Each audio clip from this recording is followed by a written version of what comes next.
வணக்கம் madam, Suresh. Hello. வணக்கம் sir, சொல்லுங்கள். சார் சுரேஷுங்களா?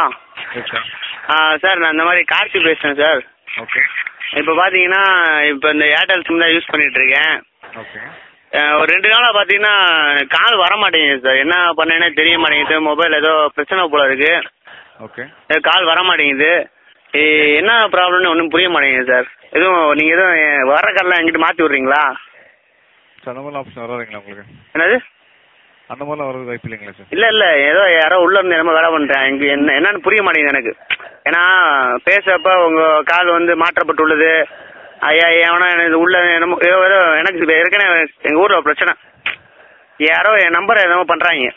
அது என்னன்னு புரிய மாட்டேங்குது. சரி, இதே நம்பருங்களா வேறு நம்பருங்களா? இந்த நம்பருக்கு தான். இந்த நம்பருக்கு வந்து கால் பண்ணால் கால் போக மாட்டீங்களா, வர மாட்டீங்களா சார்? அதாவது சார் நீங்கள் என்ன புரிஞ்சுக்க மாட்டீங்க. இப்போ எவன் தடுக்கிறேன் அந்த நம்பரை எவனோ தடுக்கிறாங்க. லைன் மேலே நின்று ஏதோ ப்ராப்ளம் பண்ணுறாங்க. என் மங்களி அப்படி தான் சொன்னேன். மாப்பிள்ள இந்த மாதிரி ஏதோ பிரச்சனை இருக்குடா, என்னன்னு கேளுடா மாப்பிள்ள. இல்லாட்டியும் இந்த மாதிரி அமுக்கி கேட்டேன்னா கண்டிப்பாக சொல்லுவாங்க, என்னன்னு கேட்டுரு அப்படின்னு. அது இப்போ அந்த எவனோ லைன் மேலே இருக்கேன், அந்த எவனை இறக்கி விடணும். என்னமோ பண்ணுறான். அது என்னன்னு சொல்லுங்க எனக்கு கரெக்டாக. சரி, இன்கமிங் வர மாட்டீங்களா உங்களுக்கு?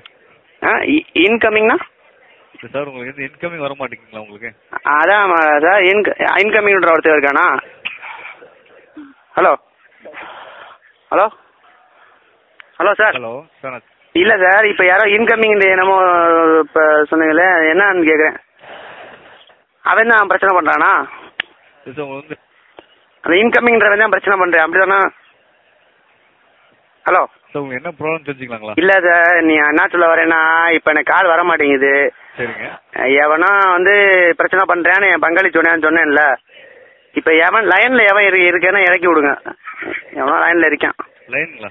ஆமாம், இது லைன். இப்போ ஃபோன் வருமாம்ல, அந்த லைனில் எவனும் நிற்பான். நம்மள நின்றா வந்து பேச முடியாது. இது ஒரு வகையாக செய்வன மாதிரி நினைக்கிறேன், அப்படி தானே? ஹலோ சார், மணி இன்கமிங் வரலன்னா கண்டிப்பாக நான் கம்ப்ளைண்ட் எடுத்து போட் பண்ணிடுறேன் உங்களுக்கு. ஓகேங்களா? கம்ப்ளைண்ட் வேணாம். ஏன்னா நம்ம வந்து யாரையும் வந்து கஷ்டப்படுத்தக்கூடாது, சரியா? இப்போ வந்து அவன் ஏவன் இந்த இன்கமிங்ன்றவன் தான் பிரச்சனை. இப்போ அவனை தான். ஹலோ, நீங்கள் தகவல் கொடுக்க மாட்டீங்க போல சார். நான் செக் பண்ணிக்கிறேன் உங்களுக்கு.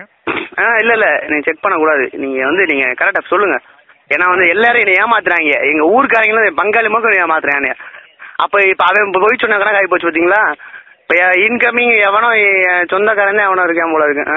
ப்ராப்ளம் எத்தனை நாளாக இருக்கு உங்களுக்கு? அந்த இன்கமிங் ப்ராப்ளமா? ஆமாங்க. அது எனக்கு யாருன்னு தெரியாது சார். அந்த இன்கமிங்ன்றவன் யாருன்னு எனக்கு தெரியாது. நீங்கள் தயவு செஞ்சு சொல்லுங்க, அவன் ஏவன் சார். கண்டிப்பாக நீங்கள் இங்கே பாருங்க சார். நான் இந்த கஷ்டமாக இருக்கு எனக்கு, சரியா? வீட்டில் ஏற்கனவே பிரச்சனை சார். எங்கள் அம்மாவுக்கு பெரிய மகளுக்கு சண்டை வந்துருச்சு. நான் இப்போ இந்த சமயத்தில் வந்து இந்த இன்கமிங்ன்ற உள்ள வந்து பெரிய பிரச்சனை பண்ணிடுறேன் போல இருக்கே. எவ்வளோ சங்கடம் தெரியுமா? நீங்கள் அதெல்லாம் புரிஞ்சுக்காமல் பேசிகிட்டு இருக்கீங்க. நேற்று ஃபுல்லாக சரக்கு அடிச்சு என்னென்னா பேசாமல் இருக்கு சார். சொல்லதான் ஒரு மாதிரி சங்கடமாக இருக்குது சார். சார், ஒரு நிமிஷம் லைனில் காத்துக்கலாம், தவிர செக் பண்ணி சொல்லுங்கள். இது இப்போ பார்த்தீங்களா, இந்த பற்றி சொல்லிட்டீங்க பார்த்தீங்களா லைனில். இந்த லைனில் தான் அவன் உட்காந்துருக்கேன். அந்த லைனில் தான் அவனை இறக்கி விடணும், அந்த இன்கமிங்ன்றவனை. இதை நீங்கள் கரெக்டாக தகவலை கொடுங்க. இப்போ நீங்களும் சொல்கிறீங்க, அப்போ நீங்களும் என்ன ஏமாத்துறீங்க, அப்படி தானே சார்? சுரேஷ் சார் தயவு செஞ்சு சொல்லுங்கள் சார். எனக்கு ரொம்ப பிரச்சனையாக இருக்குது சார். எதுனாலும் பரவாயில்ல சார், சும்மா சொல்லுங்கள் சார்.